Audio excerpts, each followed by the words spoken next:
why all the farmers are forced to do monoculture thing?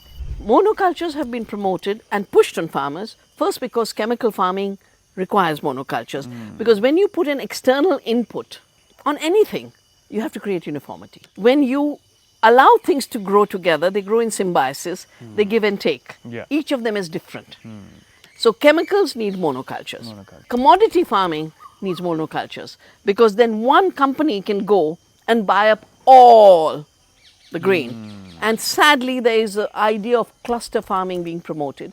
But in our mountains, the high altitude field is very different from the middle field, is very different from the valley. Valleys, yeah. So to put one crop because it's easy for the agribusiness is violating of all ecological principles of good farming. So it's the convenience of trade that promotes monocultures, and everything in policy pushes the monocultures.